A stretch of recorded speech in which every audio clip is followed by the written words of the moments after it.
I am pleased to be joined today by a true creative multi-hyphenate, if you will.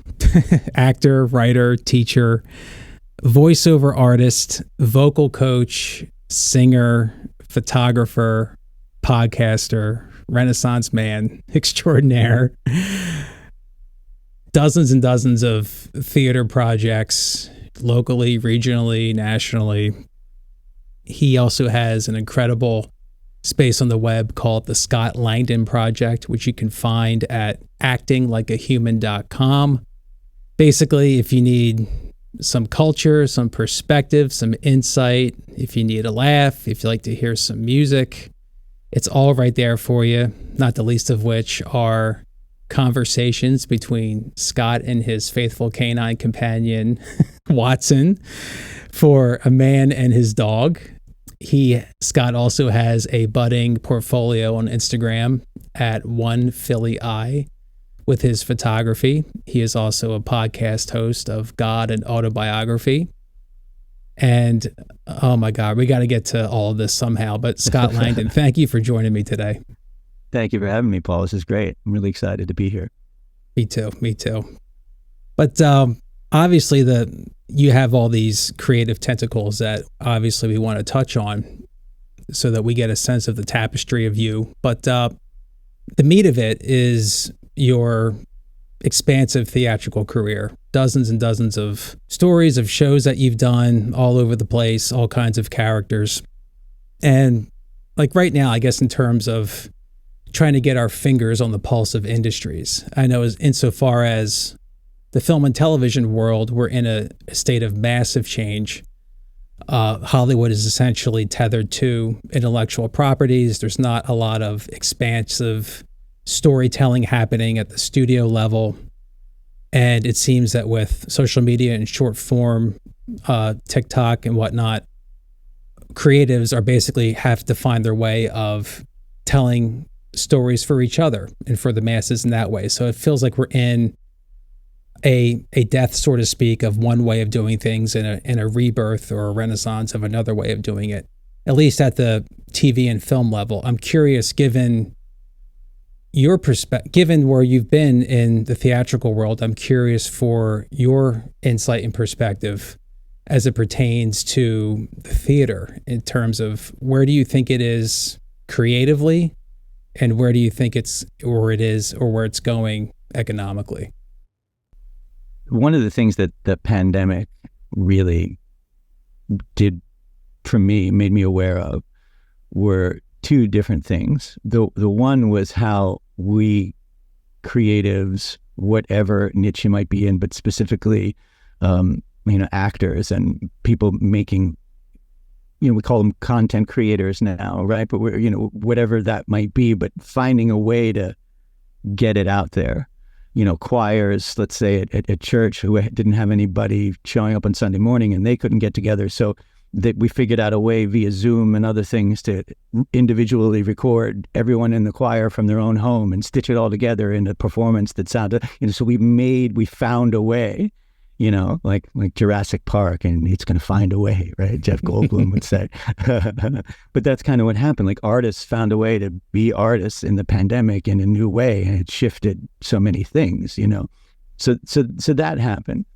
But then we started to question things like, will the live theater die? We could just do everything on Zoom now. Why do we need to go to the theater anymore?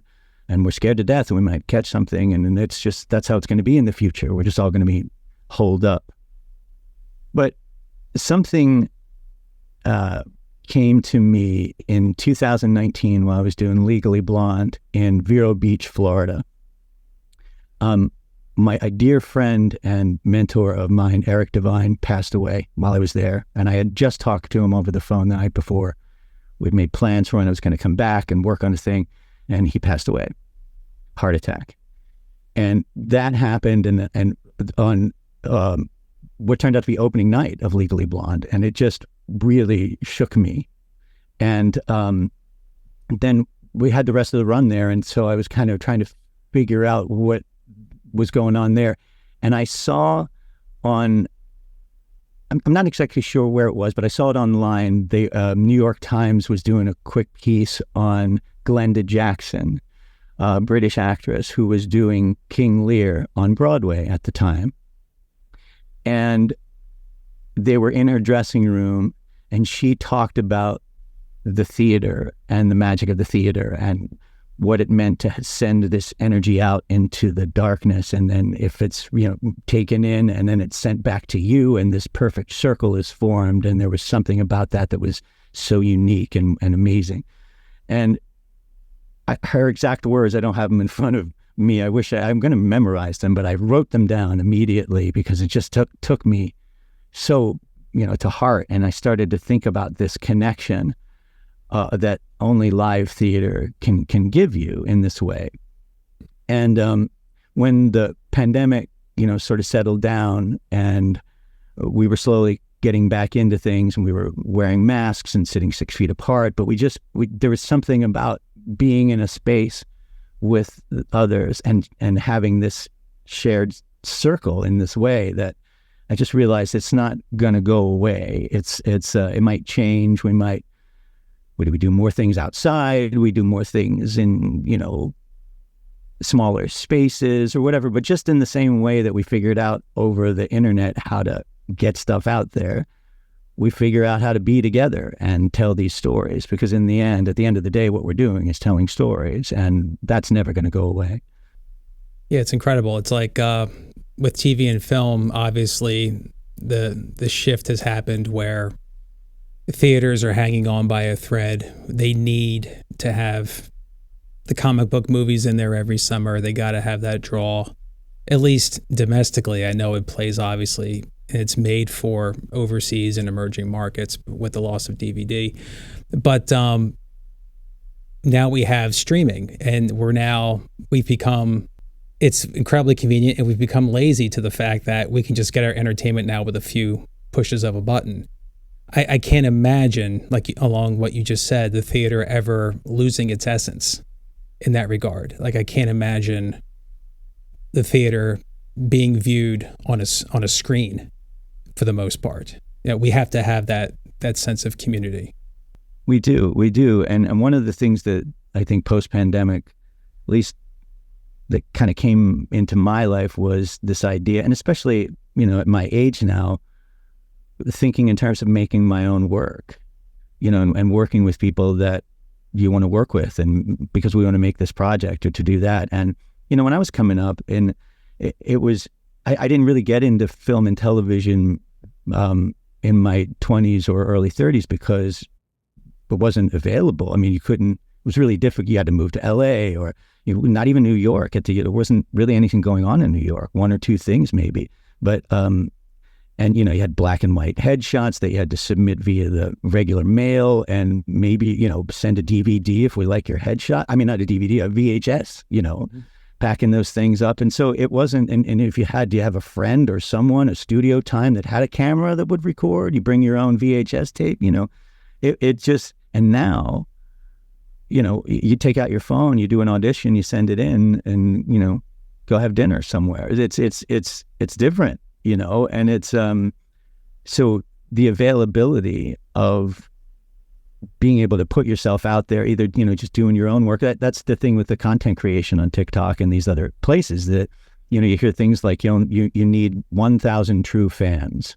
I can't remember who wrote that essay that's kind of gotten morphed into this, idea. When you get 1,000 core fans, you really are making a good living at your craft, whether you're a musician or a content creator of some sort.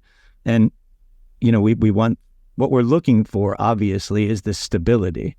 We want something that'll, if I can just go viral, or if I can just pick up, then I will have this consistent flow of money or whatever, and I'll have this ease to be able to do what? To do the creative things that you want to do. Well, why not do the creative things that you really want to do and see if anybody wants to participate in that? If you've got the viewers, if you've got the people on board, it's the same thing with live theater in that sense. Who wants to come out and be together in this space and share the story? It's ages old. It's never going to go away. We just figure out different ways to do it. Right. We just got to keep the community, because God knows we're parched for that now, aren't we? for sure. If you walked around and knocked on some doors right here in the borough and said, do you know that there's a theater right down there by the river that does musicals and plays every year and brings in, oh, really? I didn't know that. Yeah, you can walk there in like 10 minutes. Did you not know that? I just wonder, oh, well, we've never been to the theater, and or they have an idea of the theater that's, I have to behave in a certain way or whatever. I work out over at Witherspoon Boxing and Fitness down here at the Grundy old factory there now. And the guys that, and gals, some gals that I work with, when I did big over here at BRT in the spring, and just say, hey, what are you doing these days? I'm doing this. And turned out one of the guys showed up with his wife and girlfriend, and then two other guys showed up, and I came out the stage door and they were like, hey, Scott, what's up? We haven't been to the theater, and we just thought this was really cool and wanted to come and see. And one of them ended up being a subscriber. So, people are hungry for new things to look at. They just don't know necessarily what they don't know sometimes when it comes to the theater. So you're attracting people from the boxing gym to the theater. Excellent. Well, when people go, what do you do? And I say, well, I'm an actor. I know what's coming next. Have I seen you in anything? I'm like, I don't know what you watch, but mostly I do theater, and say, oh, really? Like what? Then, we'll talk a little bit, and I'd like to go. And I said, why don't you come then? I'll get you tickets. Like I have comps this night. Why don't you come this night? Really? Or whatever, or come this special night, or, whatever it is. And they've accepted the invitation. So it was fun. Wow. When did the boxing start? Well, it's really funny because we were right as the pandemic was shutting down. I was literally March 20th of 2020 was set to get on a plane to go to Vero Beach to do Bodyguard, the musical. I was going to go there, and then was coming back to the Walnut Street Theater, and it was going to be, several months of work there. And then I had something else lined up, and then Rocky, the musical, written by Aarons and Flaherty. They wrote Ragtime and several other big Broadway hits. And it's going to be the Philadelphia premiere. And, when the pandemic shut it down, I had 18 months of work set up, and it all just kind of collapsed down. Because all of it went away in that sort of one day. It was like, oh, Bodyguard's canceled. What about that? Oh, that's canceled. And then they just canceled it all out down the line, like everybody. I mean, there it was. Well, the first show for the Walnut back after the pandemic in 2022, the fall of 2022, was Rocky, the musical. And I got cast in a track that included one of the commentators at the end in the big fight between Rocky and Creed. So I was going to be one of those commentators.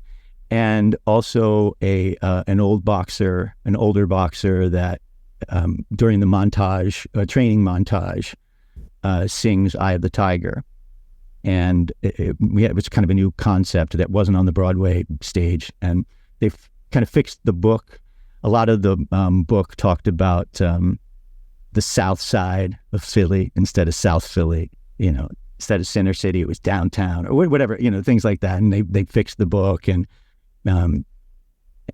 changed some of the characters a little bit, ancillary characters. So anyway, when I was preparing for that, I got to step back a little bit, and we'll talk about my photography movie you mentioned, but during the pandemic, I took a lot of pictures of the borough, and one of the main features was that building, the old Grundy Mill, from the outside. Hadn't been in the inside. I took every conceivable photo of that, and it sort of ended up becoming like my Close Encounters of the Third Kind mountain. The Richard Dreyfuss builds in his kitchen. He's just obsessed with it. It was sort of like that. Like, I don't know why I'm so attracted to this building. It's just beautiful and glorious.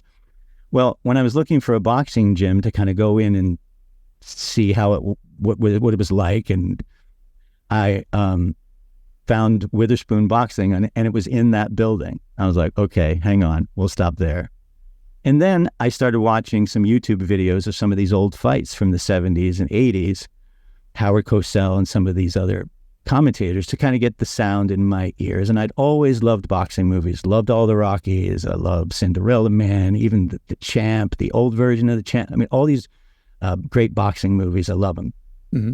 And when I was watching some of the real fights, I started to realize I saw that fight when I was a kid on Wide World of Sports. And I saw Oscar De La Hoya fight on HBO. I saw this fight. And I didn't realize like how much I had kind of known about boxing. And then I was like, well, I'm going to have to train a little bit too to get in shape for the other part. So I signed up for the gym and started training, and we did the show. And then I was like, well, I love this sport now, and let's keep going. So I've been there ever since. Incredible. So I'm a huge fan of the sport. Like I just can't get enough of it somehow. It's weird. And you got to do Rocky at the Walnut Street Theater, which is the cherry on top of the sundae. There's nothing like it. The show when it was on Broadway, it was on Broadway in 2014, and it lasted a little while, but it was never going to be able to tour because they had the whole thing. The ring came out over the audience, and before the big fight, some folks will get up and can switch their seats as part of the seats that they might have bought, and they can sit up on the stage in the seats that come out, and the TV monitors. There's just no way it was going to be able to tour, and so they were trying to retool it to see how it would play in the regional theaters. And it was a big success for us at the Walnut, but I think really because it was Philly. You see those stairs at the end of the first act, and he's running up the stairs. And it's just, there was nothing like it. The house was crazy, screaming. It was beautiful to be a part of, but I don't know if it would play that way in Detroit or San Antonio. It hits extra hard because it's here, right? Yeah. And everybody thinks it's their story, and Rocky's our story, or like if you're watching a Phillies game, or if you go somewhere at national TV or whatever, and you hear maybe the Yankees are playing the Rocky theme, you're like, no, that's our theme. No, that's sacrilegious. Get them pumped up. Yeah, you can't do that. It's incredible. Yeah, well, Rocky, of course, being one of the many credits you amassed at the Walnut Street Theater in Philadelphia, and I want to get back to what we touched on at the beginning with about stability or lack of it, but take me back to really the beginning. I like to do like a little origin path with everybody. Take me back to, from what I read on Scott Langdon Project, around age 8 and your choir singing at St. John's Lutheran Church in Tinicum. What happened there, and did you have your epiphany for your current life back then? It turns out that was a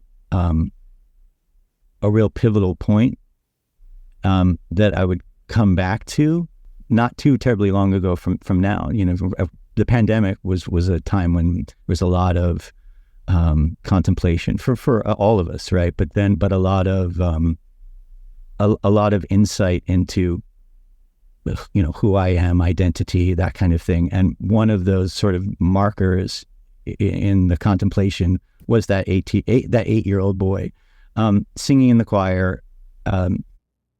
My parents grew up across the street from each other in Tinicum.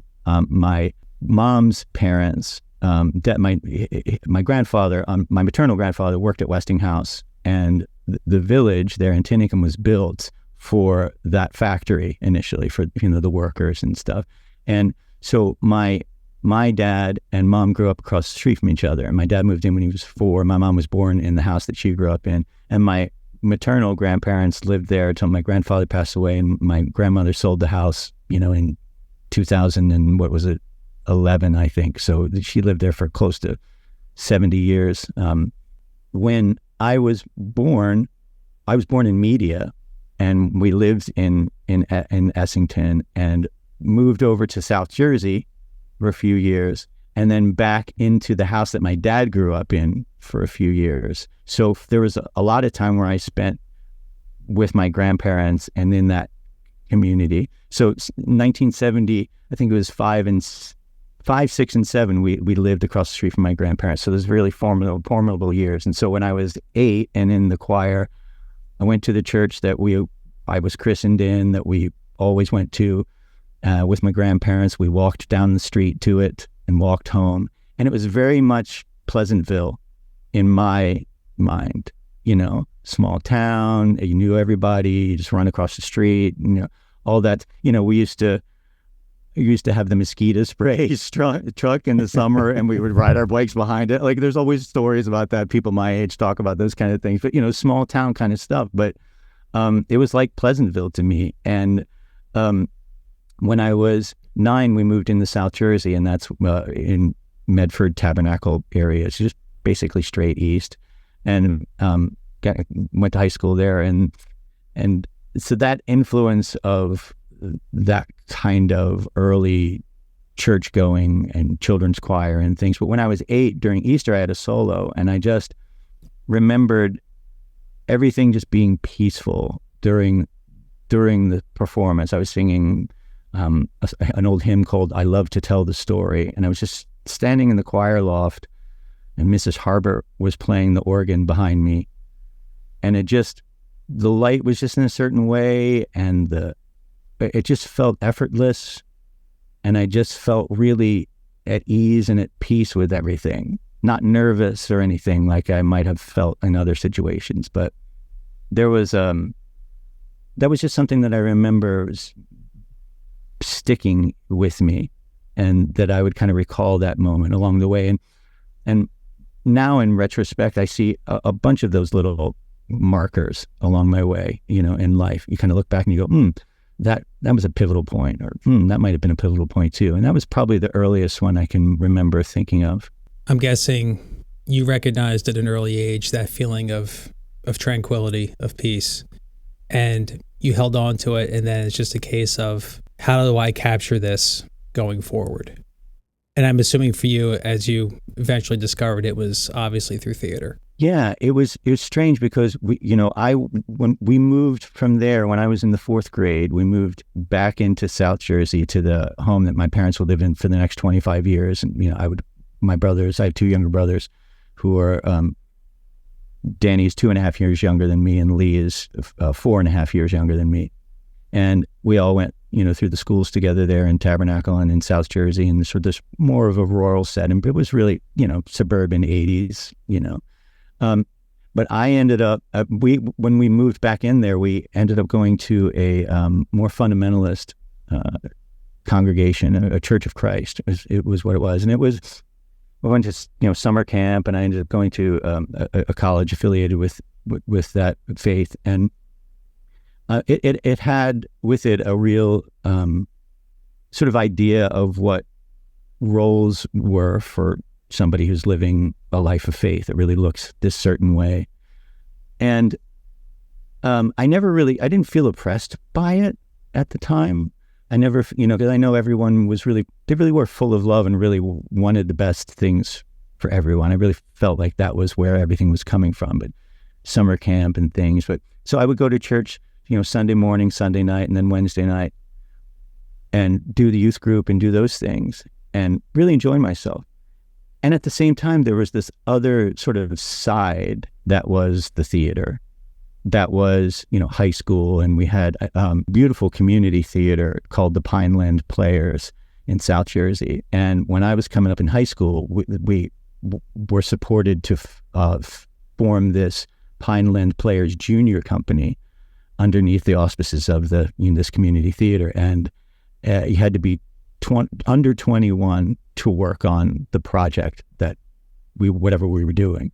And so we did a couple of different musicals in the few years that I was still in high school before I ended up going away to college and things. But so to have that experience on the one hand of doing school theater, which was really terrific, and this also community theater, and learn my chops that way, and then the life at the church, they seemed to be sometimes in contradiction.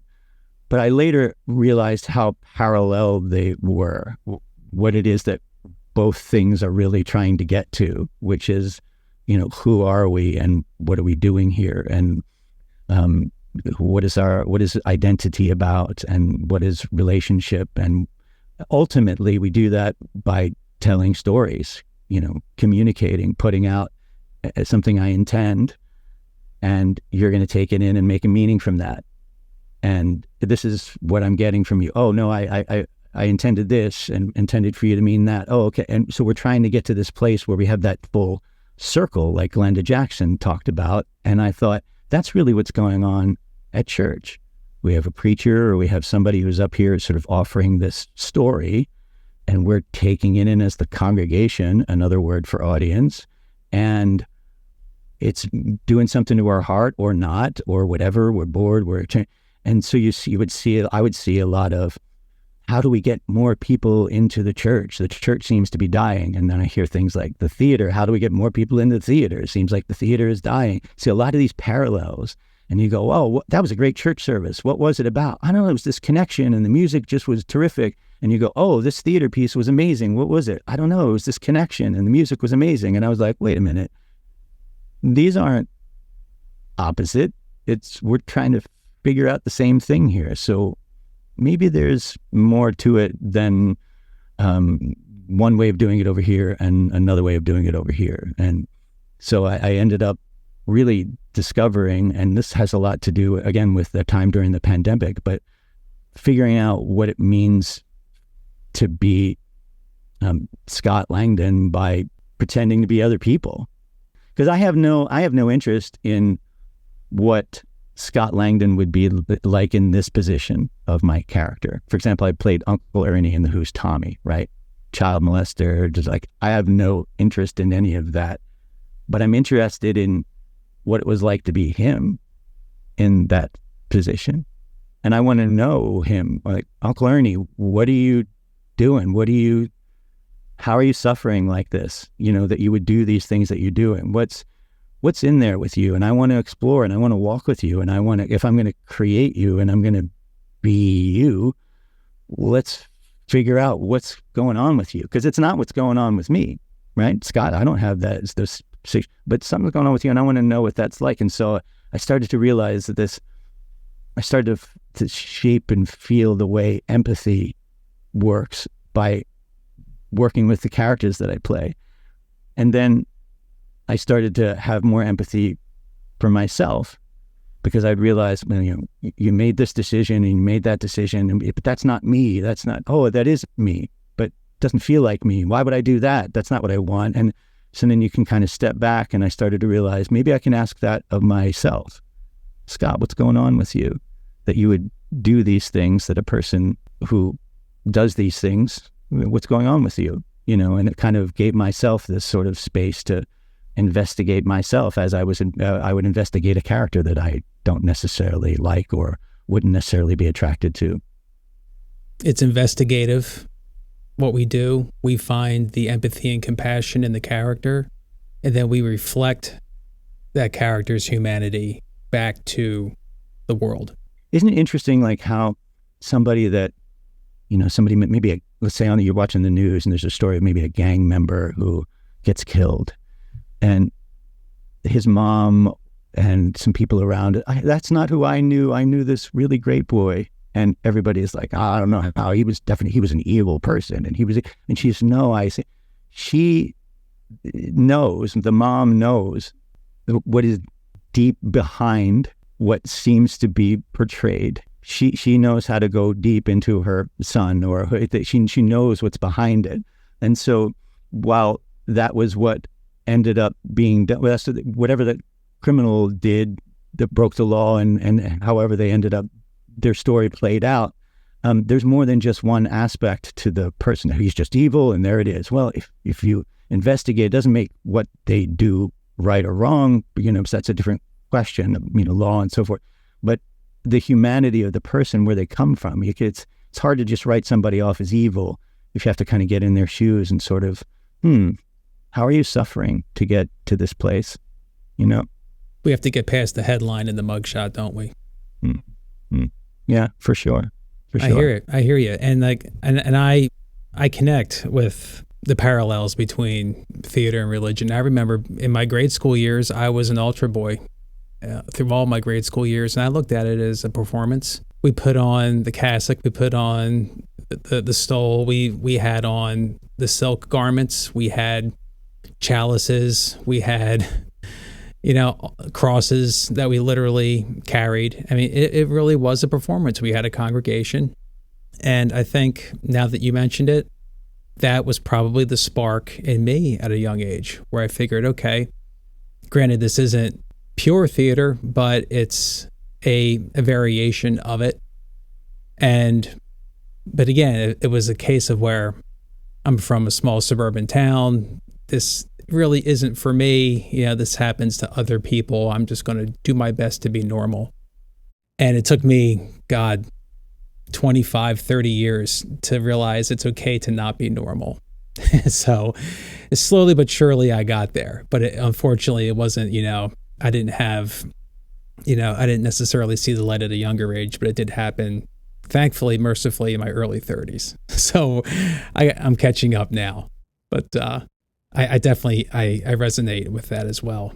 But to keep going, you graduate high school and then you traveled. What places in the world did you visit? Yeah, I ended up going, I left my senior year in high school to go to a Church of Christ affiliated junior college in Villanova at the time. It was Northeastern Christian Junior College. And so basically I ended up spending my senior year doing my senior year and my freshman year of college in the same year, but at a small school. And it was just beautiful. It's beautiful over there, in Villanova in that area. And so I basically ended up going to a small boarding school in a sense, because there were only maybe 300 people in the school at the whole time. There were only 2 years of the school. And, there was curfew at midnight and 1 o'clock on the weekends. I was in a boys' dorm and there was a girls' dorm. And, so there's a whole kind of thing that probably ended up, saving a lot of hassle my senior year, because I had kind of done everything that I wanted to do in high school. And I had this opportunity to go to this place, and I thought that would be really cool. But the thing that sealed it was I would be in this band that was traveling the country, and we ended up going to Europe that first summer between my freshman and sophomore year of college. A band called Sunrise, and we worked for the admissions department, and we'd go around to high schools or camps or events or whatever it might be, and do a rock show and an a cappella, more religious section of things. And that was it's kind of a scholarship gig, but I also got a chance to really see a lot of the East Coast for sure, and most of the country. And then, like I said, we went over to Europe, and back in those days, and that was 1987, so the Iron Curtain was still really solid. And we ended up going to Yugoslavia, and getting behind the Iron Curtain there and seeing those beautiful cities, and finding some other places that at the time the missionaries had access to, so we were able to kind of get to those places via that route.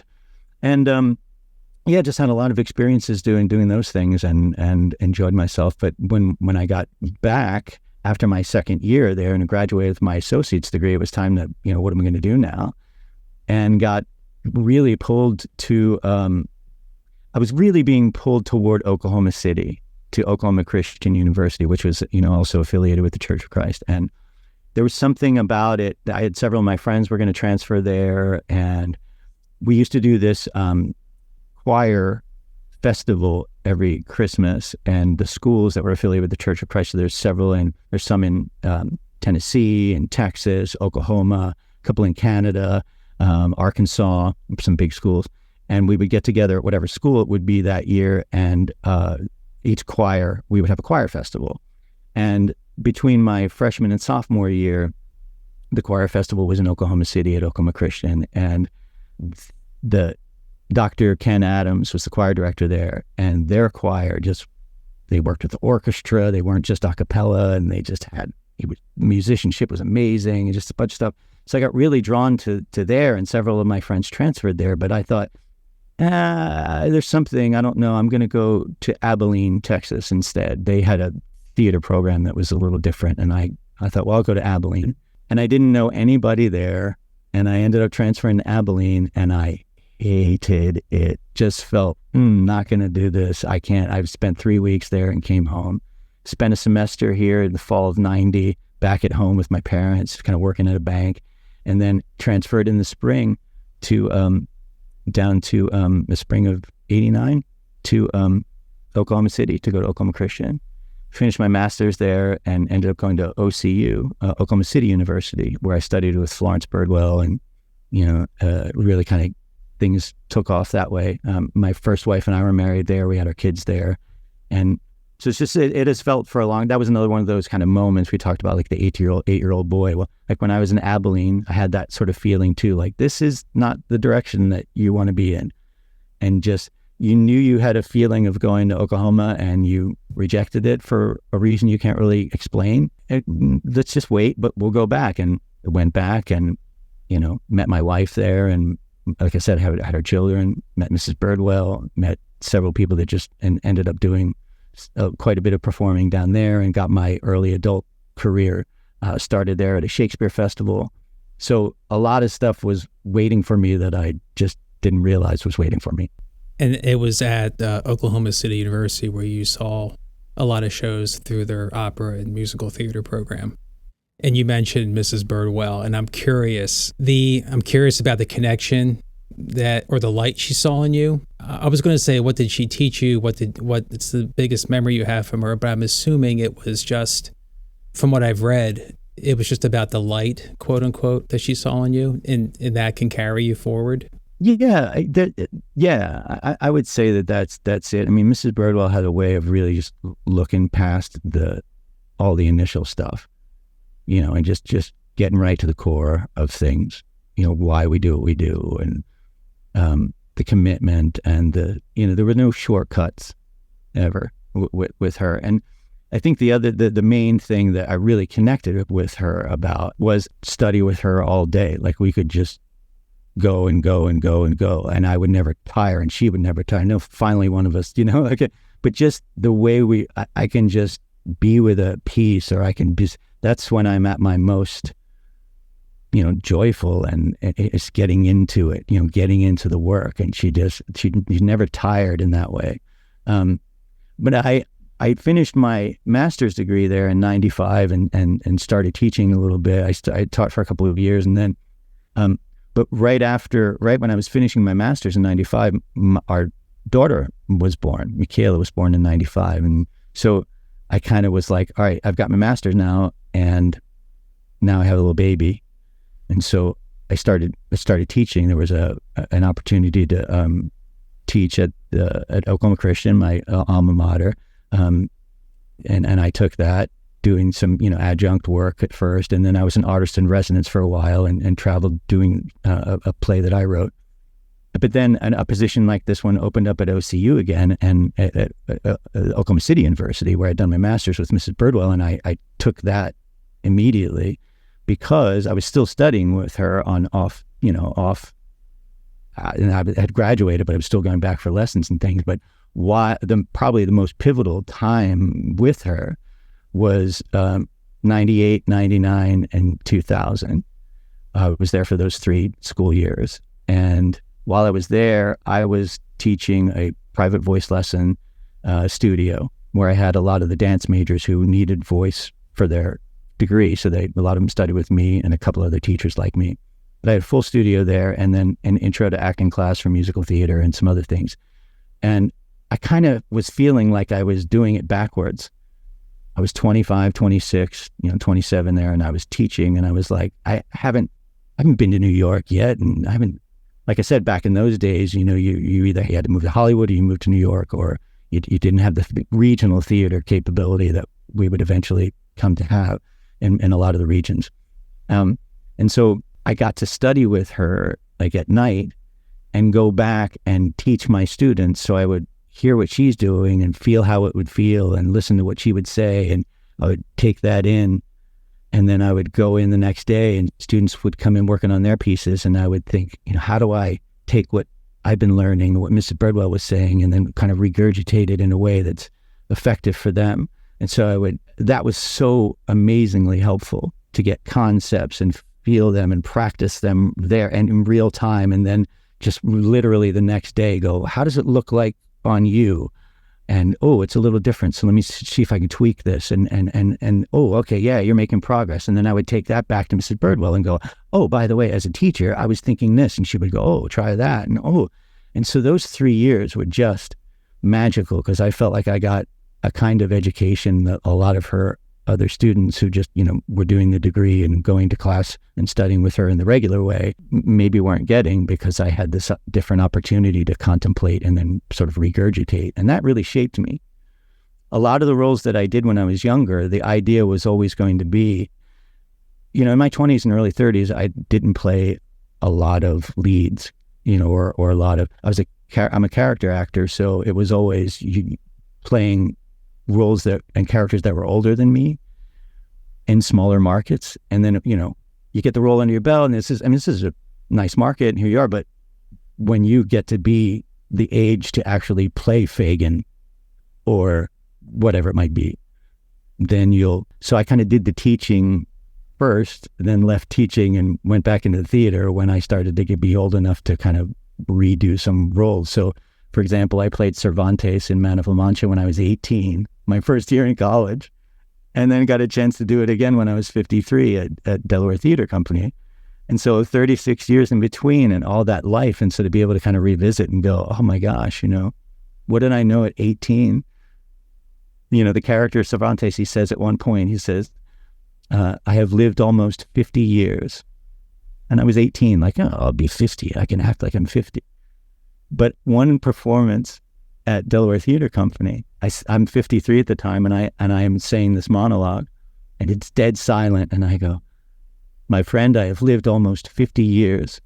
And this little voice from the audience goes, that's not very long.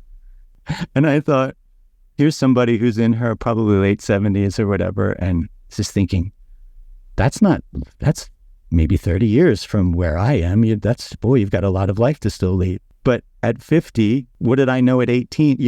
I don't know how old I am anymore, because I played this person who was this old. But now that I'm 55, I remember what 18 was like. But at 18, I have no idea what 55 could be. It's a really strange thing. Isn't it? You may have done it backwards, but you certainly caught up. I would say, at least regionally. Your credits include, just a few to mention, Spam-A-Lot, Oliver, The Who's Tommy, Grand Hotel, 1776, of course, Man of La Mancha at the Delaware Theater.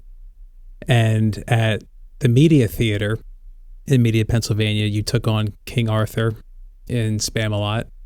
And incredibly, you did at the Media Theater in 2013 all of the roles in A Christmas Carol. How the hell did you pull that off? Oh man, I love A Christmas Carol. When I was a kid, I got somebody gave me a cassette tape of a recording of Basil Rathbone's radio adaptation of it. So it was a radio play. It's like 20 minutes long. It was a 30-minute slot on the radio some night when there's tonight NBC presents Basil Rathbone, and it was the music that goes along with it, and the Foley, and knock, knock, knock on the door. And every Christmas Eve, that was part of what we would do. We would have a little devotional and read. My brothers, my mom and dad, my grandparents would come over, and we would have this Christmas Eve service where we would do a little devotion about, Christmas Eve and Jesus and the message. And then we would get some hot chocolate or wassail and sit down by the fire and listen to this Basil Rathbone Christmas. And then we would say goodnight and go to bed, and then Santa would come, and it was just a tradition that I still have. And when I got older, you see all the great versions of it. George C. Scott's great version, Alastair Sims' great version, but I love Patrick Stewart. Love Patrick Stewart. As do I. Oh, and he did a solo version in New York, and I was living in Oklahoma at the time, but a buddy of mine and I had to come up to the city to do an audition for an opera company somewhere, and we were in Central Park, and the first Star Trek movie had just come out, and Patrick Stewart was in town in New York doing his one-man Christmas Carol that you could get on audio at the time, if you had, I guess it was CD. Can't remember at the time how he had it available, and we were walking in Central Park, and my buddy went into a little bathroom somewhere, and I was waiting, and I heard a voice, and it sounded familiar, and I turned around, and right there, right next to me, was Patrick Stewart. I was like, wow. And he didn't notice me. He had a baseball cap on, and I was like, I think that's Patrick Stewart. And he started to walk away, and I was like, oh, wow. And I started to think, well, I saw Patrick Stewart, and maybe I should have said something. And well, no, no, no, I'm not letting this go. So I ended up following him until he sat down on a park bench, and I sort of waited until it wasn't creepy. At least I thought it was, and walked over to him, and I just said, Mr. Stewart, I don't want to bother you, but my name's Scott Langdon. I'm a huge fan of yours, and just wanted to tell you, Jean-Luc Picard and everything. But before that, I saw you in this film series called Playing Shakespeare that was made by the Royal Shakespeare Company and John Barton. Oh, John Barton. Oh, I loved doing that series. And I was like, oh my goodness. And he was like, I said, I am a Star Trek fan, but I just wanted you to know, I know your work as a Shakespeare actor, and I've done Shakespeare myself. And oh, that's wonderful. And are you in town I'm in town to do have you seen the Star Trek yet? And I was like, I haven't yet, but we're gonna, don't worry. And, well, he was just so kind to me, and he left. And that just added to it. Now I was like, I'm going to do my version of this sometday. I'm going to do my version of this. And I kept that in my back pocket. And then I started to do some research on it. And I realized that Dickens did a lot of readings of his own work, and that was one of his favorites. And so he would cut his work and cut it down. And you could find his version that he cut online, the whole thing, for free. So I just pulled it offline, and I just took out all the said Scrooge or said Marley, and just sort of worked it into a script and played with some of the voices and tried to be Patrick Stewart. And I just kind of found my own way in it. And at the time, they were looking for something to sort of supplement what they were doing there. And I pitched this idea, and I had done it a few years before, just a one-time deal, and it just as a reading, and it went pretty well. And so they were game for it, and we did it, and it was a great time. Wow. I can't believe you met him. I mean, all I got was a signed 8x10 that I asked for when I was a kid. I was such a Next Gen fan, such a geek with that, and at least you got to meet the guy. My God. It was something in me that I was like, I could have this moment be, oh, I almost met Patrick Stewart, or right, they carried me away in cuffs. I don't know if we could do something maybe in between that, right? Where I can just be like, hey, how are you? And he was so super cool, Isn't it like you're afraid to meet your heroes? That's the old adage, but thank God that when you do creep up to them, when you have the shot, that they're not dicks, that they can be accommodating and kind. Yeah. Yeah. And my heroes have gotten so vast and wide and more and more and more as I go through this business. Somebody like, for example, Rob McClure, right? I did Man of La Mancha with his wife, Maggie, and the two of them were out on tour, are still out on tour. I guess Maggie just left it, but with Mrs. Doubtfire, the musical. And we saw them when they were here in Philadelphia. And I remember going backstage, because come backstage and see us. And so we had a special, we come out of the theater and kind of go right back in. And so we went in and chatted with him for a minute. He said, can you hang on for just a few minutes? I said, sure, of course. And he walked outside, and all of these folks, were there to see him. And he spent time with every single person and took pictures and talked to them about, not just like, hi, I'll take a picture, but like, oh, did you enjoy, oh, we're from Minnesota and we were here vacationing. Oh, I loved Minnesota. And he just spent time with them. And I just thought, man, this guy. And Kelly O'Hara is like that too. She was at school with me at OCU, and she used to babysit my daughter when she was first born. And to like go see Kelly now, she's just so, that's the same kind of thing, just warm and welcoming. And it's like, oh, well, she's younger than you by all these years. Yeah, but she's still my hero. It just expands what the definition of that is for me. It has done over the years. And that's the lesson too. Heaven forbid if we ever get to be at that level of fame and notoriety. Give somebody, a moment. Yeah, it is. And you just don't know. You don't know. Like when I was with Sunrise, that band, at my first couple of years in college that I worked for the admissions department, we'd go to these high school things and whatever. And just that next level, because I remember when I was in high school, that group, who was in that group at that time, came to our high school. So I remember being, oh, they're in their next level, they're doing it. And that kind of admiring what they did. And I remember meeting some of these younger people in middle school or whatever on some of these shows and having them sort of look up and want an autograph too. That was sort of the thing. And I was like, autograph. And a lot of it is just like, you don't think that about yourself. Like someone goes, oh, I really admire your work or whatever. And you go, really? Because you might not think that about yourself. You might not like yourself. You might not think, oh, I'm not worthy of this or that. But when somebody is giving you that kind of time, to be able to give that back to them, it means so much more than you can ever know. And I don't know if I could have known that lesson without seeing it from the outside as this third party, seeing somebody like Rob McClure or Kelly work with me or somebody else and be so kind. But also first person like Patrick Stewart, who just could have done anything and took a few minutes. It's you just don't know. Because hopefully they can realize that when that circumstance happens, the fan is going to think of that experience and tell that experience for the rest of their lives. It's a moment. So it comes down to what moment do you want to impress? As inconvenient as it might be, if that's the life we signed up for, right? Yeah. Yeah. And it's an interesting because you're examining, there's a lot of identity examination in there.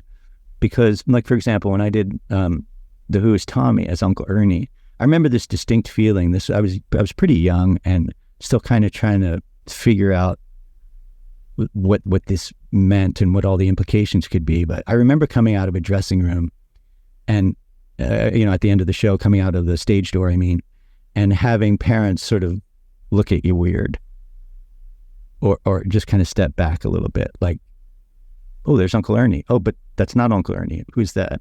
I heard a great interview with Kiefer Sutherland, one of those, GQ interviews where you go through their career and they talk about their career and stuff. And he was saying that, and I agree with him, although I don't have the international experience that he does to really say, but he was saying that in America, more than any other country in the world, people get the character and the actor, they get them mixed up. And not just mixed up, but I don't know what the word is I'm looking for, I guess, but so he said he had a guy wouldn't shake his hand one time upon meeting him as Kiefer Sutherland, just out somewhere because of a role he had played where he was a real dick or whatever.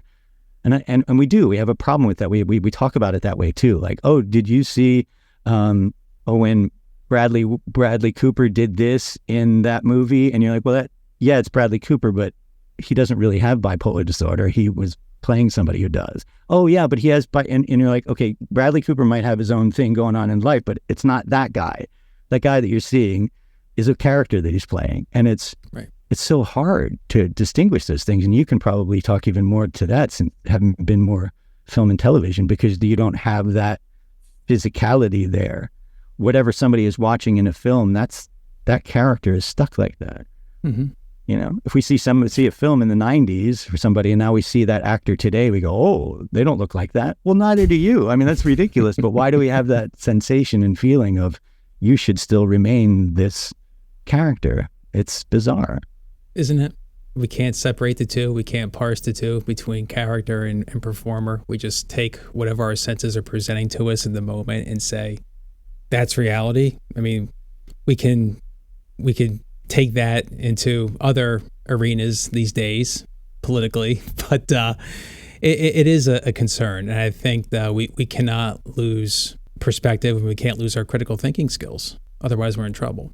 Well, I was going to say the thing that's tricky about acting and storytelling is that we're creating a world that is real in that moment, right? So we're inviting the audience to come into this world and make believe that what we're doing is happening in this moment. And it really is happening. There are real things going on. I had this sort of epiphany when we were watching The Crown.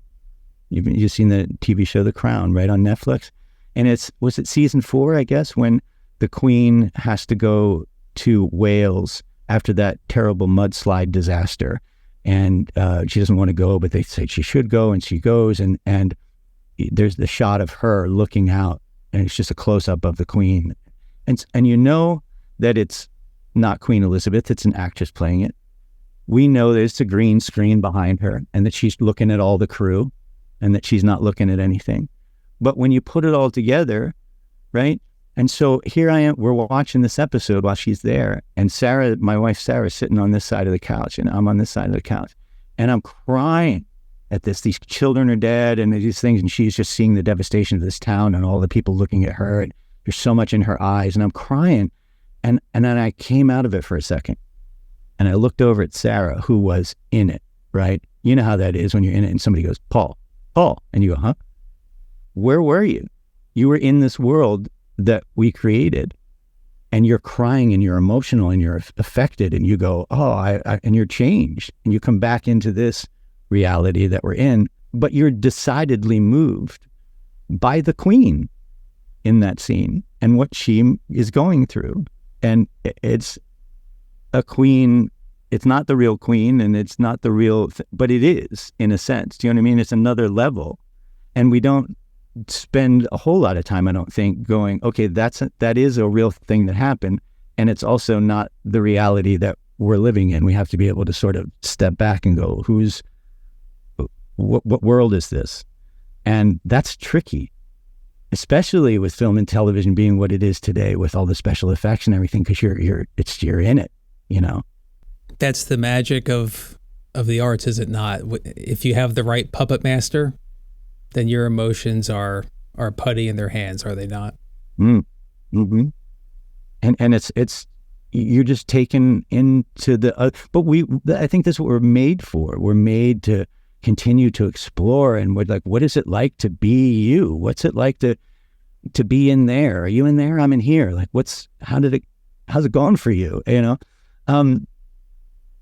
and to take the exploration of the human being and the human relationship, you know, to really take that seriously, it permeates all different levels of your life. You know, not just the work and the kind of art that you're creating, but it affects me, like how I see the world. You know, I just last Christmas at Delaware Theater Company was playing Lord Astor in Peter and the Starcatcher, and Campbell O'Hare, a wonderful Philadelphia actor, she played my daughter Molly. And there's a place at the end, there's a scene at the end where Molly realizes that Peter has to stay and that she has to leave and go back with me. I'm waiting for her to take her on the ship. And Lord Astor is standing there watching them and kind of overhearing them have the scene and seeing his daughter and hearing his daughter make this grown-up decision and be brave. And it affects Lord Astor, and Lord Astor is moved by this. And Lord Astor was watching this happen. And at the same time, Scott is moved by this. Look at this lovely woman named Molly really become a young woman, and look at that brave decision. That's happening too. And a third thing is happening where Scott is going, wow, by being Lord Astor and seeing Lord Astor be proud. I wasn't thinking about my daughter. I was thinking about Molly. But I was also later thinking about, because of Lord Astor's relationship with his daughter and what happened, I see my daughter, Michaela, in a different light. I see some things that she might be struggling with, or I'm also proud of her, like Lord Astor was proud of her. You could say, well, you were both of them, and you'd be right, because there's no Lord Astor without me. And yet, there is this separation where I wouldn't do the things Lord Astor does. I probably wouldn't make those same decisions with my daughter over here. And yet you're sort of living in between these two worlds. And to say that you're not changed as the performer would be silly too. Like the audience, maybe they are changed when they see this and they're moved and they go away thinking differently about their lives maybe. Well, as the player, I did the same thing. I was participating in this world that we were creating, and I left changed. I'm going to think about my relationship with my kids a little differently. Does that make sense? Have you had Absolutely. An experience like that? Playing a character? And with every character I embody. I remember in a more primal role, I portrayed a serial killer years ago, and I had to go through the motions of what a serial killer does. I loaded the gun, I invaded the home, I hogtied a couple in their bedroom, beat someone to death, and I shot them in the chest. And then they called lunch. And, right. And Scott, I was still shaking. And I'm sitting there trying to eat my turkey club, and then with trembling hands, I'm going, what the hell just happened? So it does seep into you. How can it not? We got to we have to access the part of ourselves that can be that character. Otherwise, what are we doing? You know? Yeah. I mean, you described perfectly what happened there. You did the things that a serial killer would do, you know, and you did them. You loaded the gun, you hogtied the people, you know, the things that you're describing. And so sometimes it just comes down to, I have to focus on strictly what it is that is being done here. No judgment on the motives and the feelings, because there's no way I can tap into what a serial killer would do. Like, I can't. Do you remember something from your childhood? Like, I can't. Maybe folks can work that way. I it's not for me, because well, you have to learn how to access that. No, I don't. I don't. Like, but I do want to start out with, what does this person do? And then from there you go, okay, maybe it's just about getting it done. Mm-hmm. You know, what does this guy have any kind of reason to? Because I can't think of a reason I would want to do it, you know? And, right. and that separation is, not only is it crucial, but that's the truth part, isn't it? I mean, I would never, Paul is a serial killer? I can't see Paul as a serial killer. Well, great. Because that's, if he's a convincing one, then that means he's doing a hell of a job in his craft, right? How the hell are you going to method act that one? I know. I mean, I was not trained in the method, but I respect method actors, but at the same time, one can argue, if you're going to do everything method, is that acting or is that voluntary psychosis? You know what I mean? I do. Yeah. Blithe Spirit was a show that was post-pandemic at the Walnut. And I remember very distinctly having a moment tackling this kind of idea. Blithe Spirit is, you know, this couple, and they think there's a ghost in this house, and so they're going to have a medium come over, and they invite this other couple over, and so we were the other couple. So we come in at the beginning, and so before things happen, before the seance happens, and we're having a drink and a little conversation. So I come in, and the chair that I'm supposed to sit in was, you know, kind of basically dead center, high back chair, and beautiful set. And I had the martini glass in my hand, and the guy was talking to us all, and somebody's phone rang in the audience.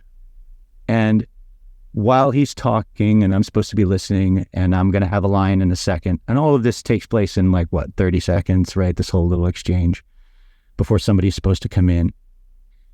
The phone rings, we keep going, and I'm sitting there, and in my mind, I'm going, right around this time, Patti LuPone was on Broadway doing something, and it was all over Instagram that the phone went off, and she said, "How dare you?" and shut that phone off, and broke the character wall, broke the fourth wall, and there was a whole thing. So I'm sitting there thinking, maybe I should say something.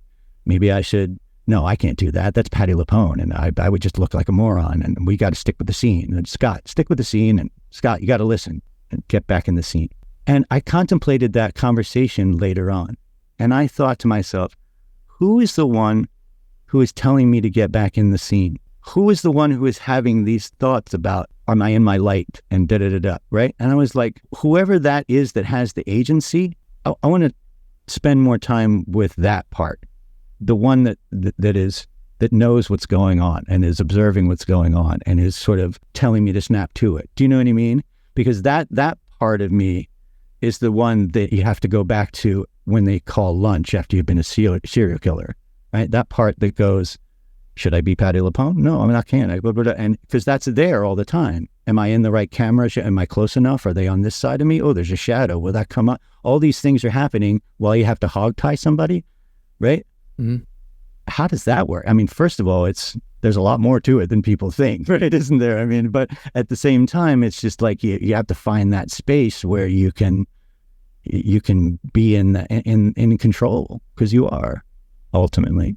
You have to treat the craft with respect, especially the method actors. Absolute must. It's delicate, and you have to be respectful of it, because if not, it will. Good luck. Mentally, good luck if you don't have a handle on it. if there's one thing I have picked up over these years, it's that if I'm locked into only one way of doing something, I'm not going to have a whole lot of success long term. You know, somebody else, I found I have a lot more enjoyment and a lot more feelings of fulfillment when I'm able to just sort of kind of know what I do and yet be available for what you might need, whoever that might be. You know, if I come in with some ideas and the director says, yeah, can you do this? And I'm like, I already have this locked in. Well, that's not helpful. You know, Adam Driver said something really great on an interview one time. He said, acting is a service industry. And I was like, that's really interesting. I hadn't really thought of it in that term, but you really are, aren't you? Right? I mean, you go on, especially on a set, you get there and you hurry up and wait, mm-hmm. you know, and you just have to be, okay, we're ready for you now. Oh, and now that's your part. And so I look around at all of the things, and you know this so well, much more than I do. Every project you work on, the credits just go on and on and on of all the people who make it happen, right? So many people involved. And so it just becomes a place where you go, what's my role in all of this? Not my character. That's a thing, you know, what's my role? What's my character? But I mean, who am I playing? Who is Scott Langdon playing on this project? And that guy's the key grip, this guy's the director, this guy's the lights. And I just want to ask questions like, how can I help do what you got to do? You know what I mean? And it's just, I feel like if you go in like, I've got these ideas and this is how it is, it just, if you can't be flexible, it's going to be tough. It's no good. The machine's going to break. You know, you have to be there for your scene partner. You have to be there for the environment you're in. You have to be there for at least in my world, you have to be there for the director. And that's what I miss about the theater. And I wish I had done more of it out of college, because it's more organic. It's the one place where I feel you're truly an actor. You know, I like to equate the screen acting as being a drop of paint on the canvas, a certain color that the director will pick and choose to place, you know, where she wishes.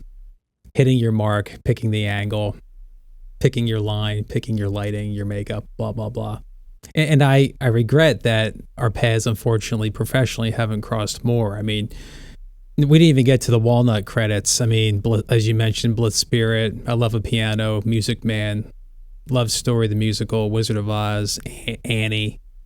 I mean, it goes on and on and on. And you had mentioned your lovely wife, Sarah, who you met, I believe, at the Walnut? At the Media, actually. Oh, Media. Yeah. Yeah, no, we did Diary of Anne Frank there. That was a really interesting experience to do. Lots of fun. That sounds weird, but it does. To dig into that play, I hadn't really dug much into it, but there was a really good production. Jesse Klein directed it, and the set was really interesting and lovely. And in that theater, you can really have the ability, if the set and everything works well, which this one did, to have this feeling of anywhere you sit in that house, sort of being involved in being right in the room. And they had a set that sort of had the room, the attic, sort of kind of coming in a little bit toward the audience, and so you sort of felt like you were in this group. And we did several performances for high school students and middle school students who were studying the Holocaust and things, and had the kind of reaction, you know, that young people can bring to a live performance is amazing. My character, it was a time where my character had to yell at his wife, and you know we're talking, and I yell at her. It's very serious, and she snaps, and she sort of gets taken back, and you can hear the kids. Some of them are laughing, and I remember coming off stage, and my scene partner said, "Oh, there's the kids," and then I said, "Actually, that was awesome because that was live, and that was in the moment, and they were uncomfortable with adults arguing, like if we had them, that kind of thing." And but that was great. So yeah, Sarah played Meat in that production, and was terrific. So that's how we got to know each other. Yeah. Beautiful. It's nice when productions have a little bonus waiting for you at the end of it. But the only time I tried to rack my brain, and it wasn't hard to do, the only time our paths crossed professionally was we did background for a day on the movie The Upside. up in New Hope, Pennsylvania, and that was the only gig where I can remember being jealous, just because of proximity and position. You got to face the main action with, if I recall, with Bryan Cranston, Kevin Hart, and the apparition that is Nicole Kidman.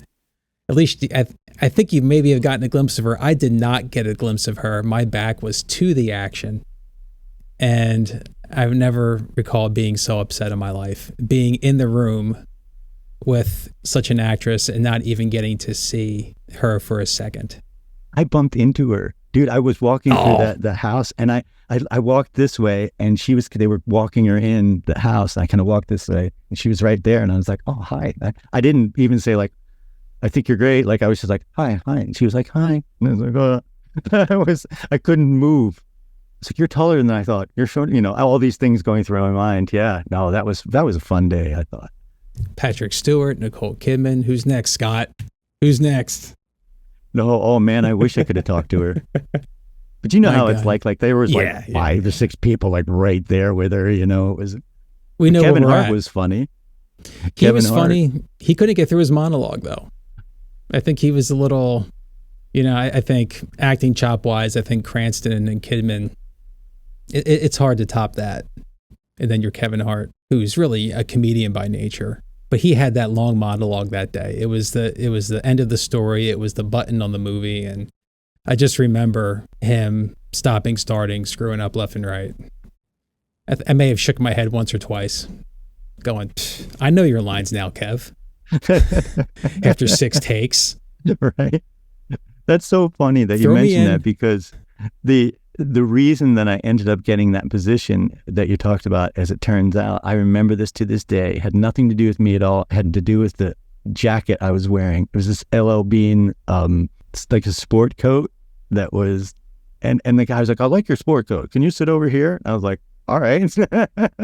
I just happen to be wearing the right thing. Isn't it weird how this can be sometimes? It ain't weird. It's just, it's all look, right?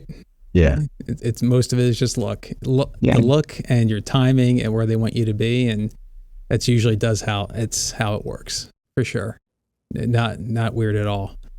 But I wanted to circle back to the beginning where we were talking about wanting consistency or lack thereof it. Obviously, we know that when you get so you want to be an actor brochure, it says in the small fine print, warning, this way of life may cause doubt, fear, anxiety, depression, all that great stuff. And that's just for average risk people. I can't imagine, people who are more sensitive and people who have other issues going on in addition to trying to make a career. I consider myself a highly sensitive individual, and I was afraid of things right out of the womb. And that inherent fear that I didn't know any better of manifested itself in its 20s as anxiety and panic and just generalized anxiety. And it's taken me half of my life to understand it, embrace it, not to push it away, and to live with it and to transform that into, for lack of a better word, love. And I want to get to that as we wrap up. But as it pertains to you, just talk to me a little bit about the struggles, mental struggles, what bipolar disorder and anxiety, what that feels like to you, if you can describe it, and how have you come to terms with it, and how have you transformed it in your life? I know that's a broad brush stroke. No, it's a good one. It's, when I was younger, and by younger, I mean, as a kid and then as a teenager, moody, you'd say. Scott's just moody, which would mean maybe one day I'd go to a party and be like the life of the party, and class clown, and I'm witty, and oh yeah, Scott's terrific, and he's got this personality and very gregarious. And then maybe the next day, maybe who knows, I would just want to go to the party. I would just want to sit in the corner and just be by myself or whatever. That's how it would look. And so he's just moody. And I would think he's this way and then he's that way. And kept going with that. A lot of identity stuff So it was, who am I? Why do I have the desire to do this and that? And in the sort of evangelical structure that I happen to be in, and it's not exclusive to this, but it becomes a lot of, you should act this way versus you should not act this way kind of thing. And so there's a lot of pull and internal pull and push about why would you want to do this or that or the other thing. Stuff like, I would find out later, things like not accurately estimating the amount of time it would take me to do a task that I have, what I found out later, had been grandiosely thinking about. I can do all of this in a weekend or whatever. So a lot of things that my first wife, Melissa, and I discovered and went through with no handbook or knowledge. We got married in 1992, had my daughter, Michaela, in 95, and in 1999, my son was born. Also in 99, I went into the hospital for the first time. We were living in Oklahoma City. It just comes down to really a racing mind, kind of trying to, figure out how to manage this mind that's up certain times, really down other times. And knowing at the core is like, if I could control this, I would. Like, I don't want to be depressed. I don't like the fact that I have these swings that cause suffering in me and others. And it would turn out to be sort of like you're sort of on a high, you're going for a while and things are happening and you can't keep those things up and you end up kind of crashing and the sort of seeing a lot of the damage that you've caused in these up times when you weren't sort of thinking things through.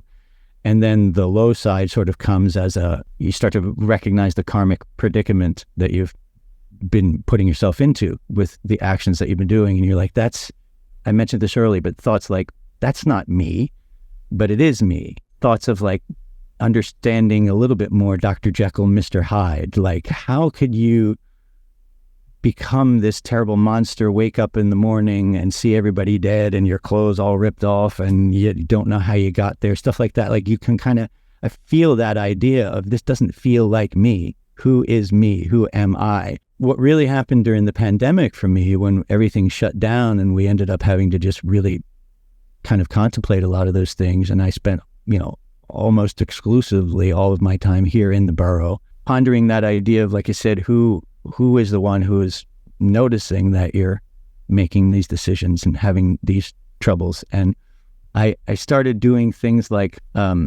evaluating, like I said, the way I work as an actor, what are the things that a serial killer does?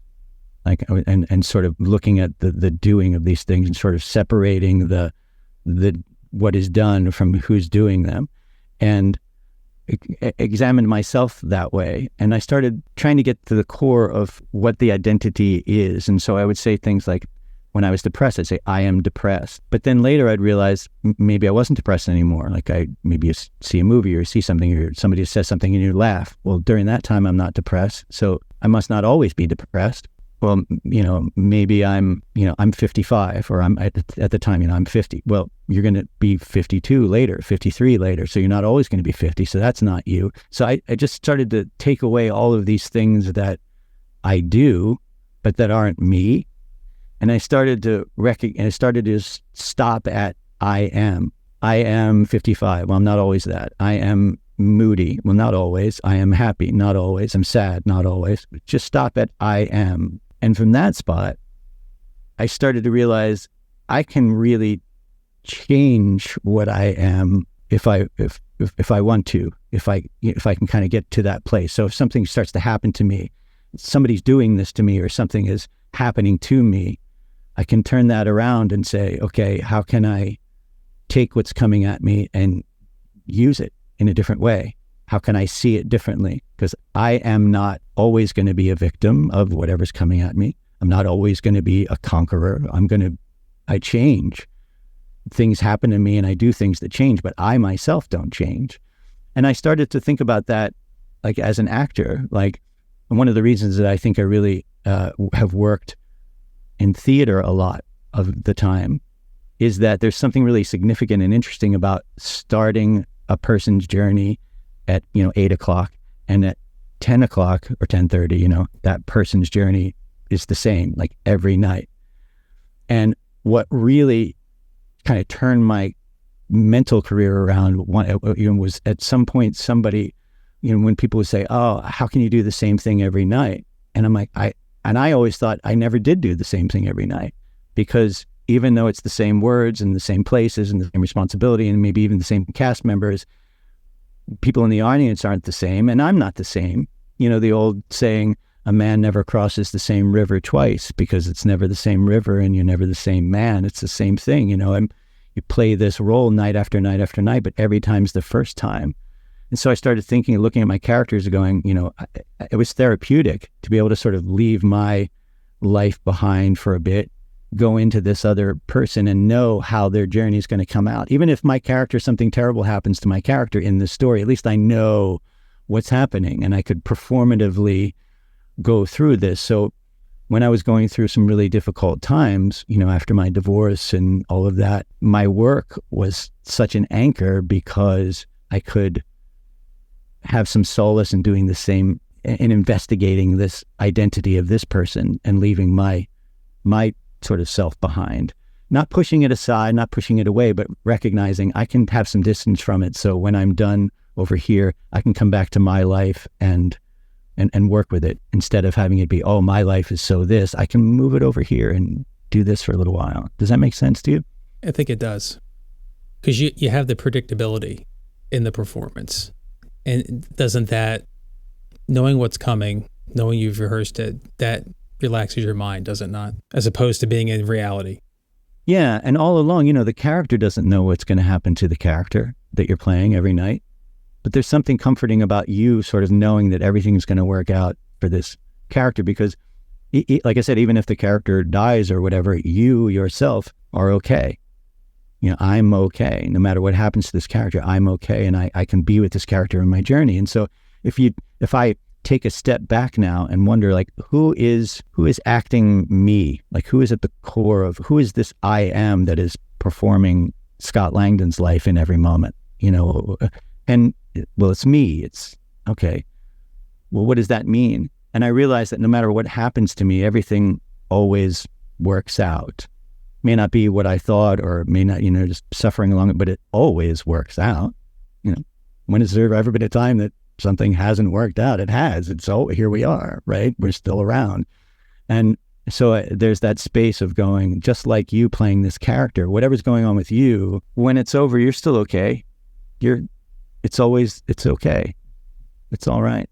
So my identity as Scott Langdon changes because there are different aspects of me, just like there are different aspects of you. You're Paul Monty the golfer. You're Paul Monty the, whatever, but you're not only Paul Monty the golfer, but that's certainly an aspect of you, right? When you talk about the things that I do, I'm Scott Langdon the teacher. Well, there might be students who only know me as a teacher. There might be people who only know me as an actor, or my children only know me as a father. But I'm not only that, I'm all of those things. And so to give myself the sort of permission to be all of those things. Who's your true self? What do you really like at home? I'm like all of those things. I do certain things. Right? I like boxing, I like this, I like that, but I'm not those things. I do those things. So the identity is fluid. It's what is. We are everything, are we not? Yeah.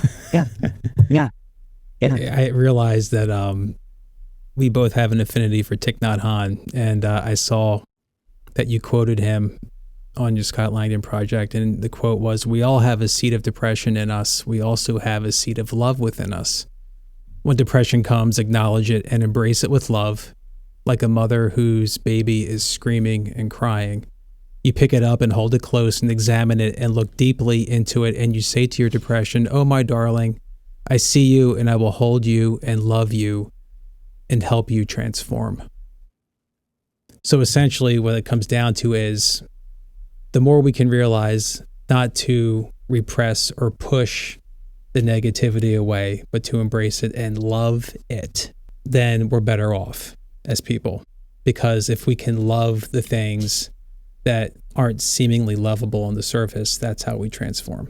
Yeah, and Thich Nhat Hanh talks a lot about the mud. He says mud, because of his accent. When he said, the mud, that the lotus flower starts out in that mud. You need the mud to grow the flower, and the flower grows and it does its thing, and then it goes away and becomes the mud again, and the circle of things. And he talks about. I liked the idea of talking about things like seeds, because growing up in the tradition that I did, I took it in like who you were was always going to be defined by what you do. And to a large extent, that's true in terms of your your karmic predicament and what you're working on and everything. But the core value, like I never really felt comfortable with saying this person's evil or that person's evil. I could see they have done evil things and have evil intentions and all of those things. But I see that as somebody who's deeply suffering because there's nothing good that comes out of it.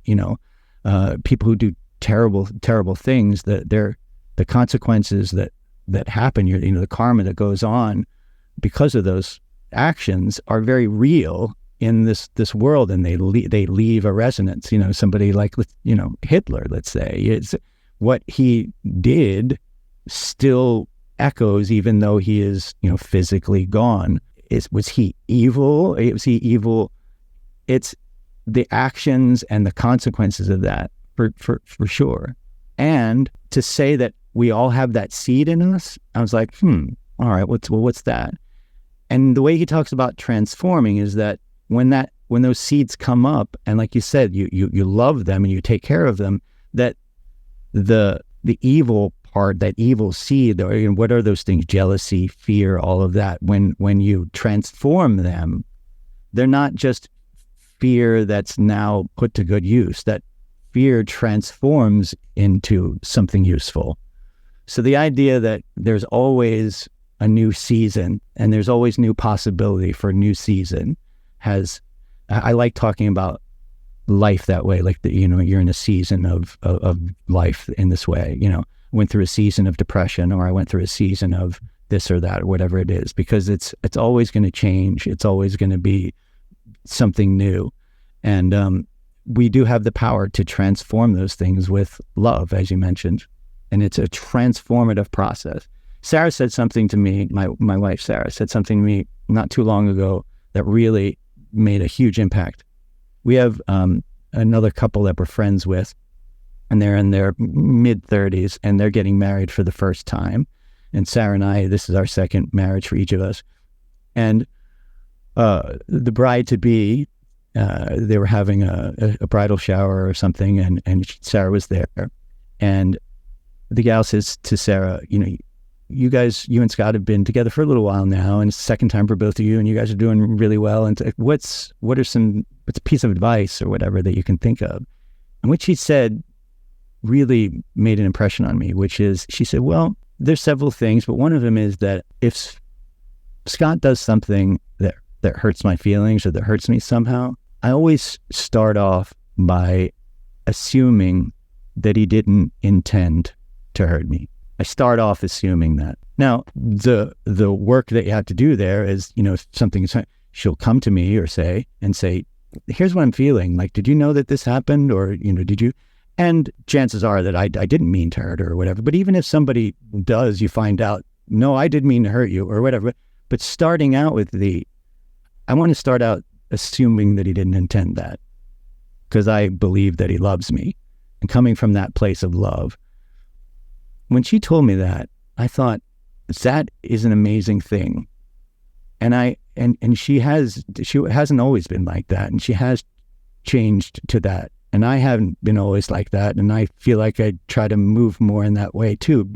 But it starts with love and what love offers you, which is, like we just said, this possibility for, even if things did start out poorly, love offers the opportunity for transformation and change. So if I can assume that that's not coming from a place of wrongdoing, we can kind of start there. Then I start off already not being defensive. If I think you're meaning to hurt me, I start off with that. We got to break through a barrier of this miscommunication and get back to the start. But giving that sort of grace to start with, was huge for me. And it's those little things. It sets the tone right away to come from that place of understanding and love. And in the end, I'm sure you would agree, it's love everyone, tell the truth, but love everyone. If you can come at everything from a place of love, then it softens situations, it softens our souls. It makes us more relaxed, calm, grounded individuals. Yeah, the idea of, love your neighbor as yourself was tricky for me for a really long time, because I would think, I don't really love myself. I don't even really like myself, I would think. So how am I supposed to love my neighbor the way I love myself? That's silly, because I abuse myself. I don't like myself at all. So what does that mean? And it's like, well, maybe it's not so much about who you are in any given moment, but it's who's behind that. What's just behind that is noticing that all of these things, that you can see that you're about to cause suffering in a thing that you're about to do, and you can stop and go, wait a minute, do I really want to do this again? Or do I want to take that step because I have a feeling? And you just sort of stepping back and trusting that, taking that little bit of time. There's that distance between when you have a thought about something and the reaction to it. And for a long time, those moments would be almost instantaneous. Stimulus comes at me, I'm coming back at it. And so I realized I was reacting a lot instead of responding. And I learned a lot about that from acting exercise, really listening. Because you can tell, like you're talking about your scene partners, or whoever's in the scene with you, and you can tell when somebody's working on their next line, trying to remember it, instead of being there right with you. Even if they're looking away or whatever, you can feel the energy, you can just tell. I kind of thought about that in life too, just, really being in the moment. And that's the other thing I liked about boxing. I know this is sort of a weird tangent, but in a sense it's not, because boxing for me is you have to be so concentrated and in the moment. Because if you're not, if your mind wanders, you get punched in the face, right? Obviously. And that idea, just that idea of being present in the moment is so important in acting. You're just there and you're listening and you're focused and you're doing your thing and you're there. Same thing in life. I have found that the more often where I'm just really, put your phone down or you do whatever and you're just sort of zoned in on what's going on here. And you're looking at, and you can sort of see, here's this person who's playing this character now in this scene with me. And here's my wife coming in from a hard day of work, or whatever, and talking about something. And okay, if I focus in on this is me playing the scene here now with her. So it becomes this, where's my attention grounded? And when it's more often I can ground myself in the present moment, the more often I can see those things for what they are, projections of the future that hasn't happened yet, perception of the past that's only my perception, really. You're going to have a different view of what went on. We talk about being on the set that day, and there were things that I remember and angles that I saw and things that I did that you didn't, and vice versa. And so here we are remembering that moment that was a moment, but we saw it from completely different angles. That's, the beauty of everyday life too. Indeed.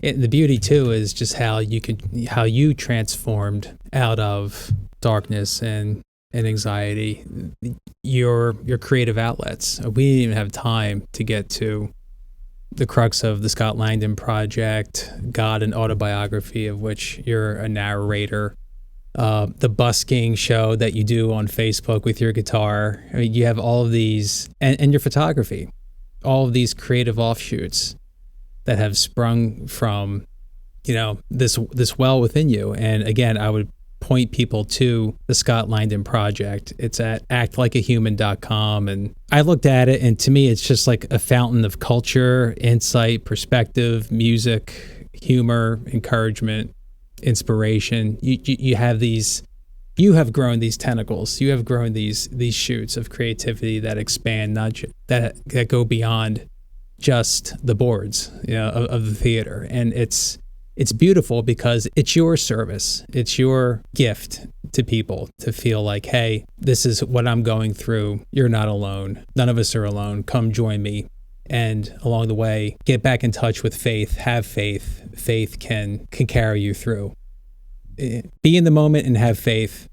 And those things ultimately carry us out of the place of where we could see past the clouds of doubt and fear, which are always changing. They come and they go. But I think you would agree with me that we are the clear blue sky, which is always behind the clouds, right? Yeah. It's a perspective, right? It's a place where you can, I love that metaphor. You look up at the sky and you see the gray clouds, and you see a little patch of blue sort of behind them. And so you think the sky is sort of this gray, white, and blue. But then when those clouds go away and you see that blue patch was actually what was behind it all the time. That's where you say, I'm not the one, I'm not always depressed. I'm not always this or that those are things that I do and that are part of me, but the essential nature of me is what's at peace, really. We talk about ease and unease, or I have a dis-ease, I have a disease. Well, the ease is what we are, is what we always are.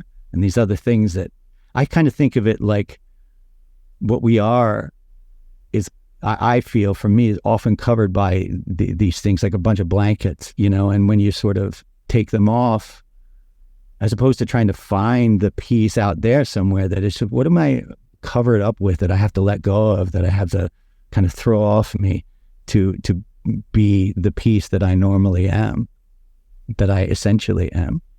So it's not about adding on, it's about taking away. It is, because the more you take away, and those things like who I think I am, and what I perceive other people might think I am. When I went through my divorce, I'm sure that there were plenty of people who had their stories about what happened to me. Left his wife, and and you can see it from your perspective all the way around. And I would never say that I actually didn't do certain things and didn't cause suffering and all that, but I know what was happening with me. Everybody else has their story about it. And kind of just to bring it back to the acting one more time, it's sort of the same thing. Like if you look at a character and you think you know all that there is to know about it, or that the audience or even the other characters in the story think they know who your character is, but really only you know, because you're the one who inhabits that character. And it's your perspective. That's why there are so many Hamlets or so many, whatever. How can we see another person's Macbeth or whatever? Because Denzel Washington's Macbeth is completely different than Michael Fassbender's Macbeth. They say the same lines, say the same things, but there's something about what gives that character agency that makes it different. And what gives you your agency is always the same you, but you're going to give agency to different things throughout your life. And you have to have the ability, I know I have had to have the ability to accept the consequences for the actions that I have made and that have brought me here. That's my karma. But my karmic predicament has also set me up with positive things moving forward. You learn lessons about what you did that you don't like and that cause suffering. Next time, I'm not going to do that again. I'll do something different. And the creative aspects that you talked about, all of these are ways that we connect with the very essence of what we are, which is essentially creation, creative beings. So during the pandemic, when I didn't have anything else to do, and I got this compulsion, this notion to go out and just start taking pictures of what was attracting to me about the borough was the light. The way the street lights and the way the lights come out of people's houses, the color of it, it's almost a rust, almost a golden, and the way it's just, and the way that they line up on the street. If you look down a street, there's this line of lights, and something it's, I'm out there with my camera and it's like, look at this. And I look down at my dog, I'm walking with Watson, and he's looking up, and I'm like, you kind of look at it and you frame the picture through it. Something says, take that shot. And you just take the shot. And I'm the one who had to take the shot. I'm the one who was there. I'm the one who saw it. But there was something else working with me. Why don't I just go out and go like this and just shoot everything and then look at, there's something about the focus of it and the direction of it to see that there is, out of all of this that's possible, there's this little photograph this little moment in time that you're going to capture. And that was sort of a metaphor for my life. There are so many things that you've done, so many things you're going to do, so many ways that people will look at you, so many ways you could look at yourself. But just in this moment, where are you right now? Here's us right now, you and I talking. Nothing else is going on. There's nothing else. It's just us here. And the other beautiful thing is that at some point, somebody's going to be watching or listening to this. And we're going to be long gone doing other things. But they're going to connect with us and what we're saying in a way, in their present moment. So we're going to have, whatever we're doing right now is going to continue to last. And somebody's going to tune in and have a moment with us while we're off doing something else. That's time travel, my friend. That's time travel. Our past is going to catch up to somebody's future and be their present. That's a miracle to me. And so I lean into those places. I lean into those miracle places of remembering that, look at what we're doing. Where are you? Like, you're at your house probably. I'm in my house, but we're talking. I'm looking at a computer, but I'm looking at you. It's a miracle. This life. What else can you say? My God, what a way to end it too. I mean, we didn't even get to God, an autobiography, and your work with that podcast. I encourage people to look that up. I encourage people to go to the Scott Langdon Project for daily doses of creativity and insight. And your photography, I'm glad that you mentioned that as well. I'll have to have you back at some point just to go over the geeky, nerdy stuff with cameras. Because I'm with you there as well. But it's nice to know that people like you and I can, at some point in our lives, know what makes us tick, what makes us click. For some people, it happens early on, and that carries them through their lives. Other people are like myself, they're late bloomers. But to quote you, to cap this off, you said, "Acting the part of another being is where I feel most like myself. And as strange as that might sound, the very process of acting has brought me closer to an understanding of who I am and who we all are to each other than anything else I have ever done or attempted to do." You found your calling. I found my calling. I just wish you more and more continued success, more ways of being creative, and let's do this again sometime, shall we? Thank you, Paul. I really had a great time. I appreciate you inviting me. Let's do this again, yeah. Thank you, my friend. Thank you.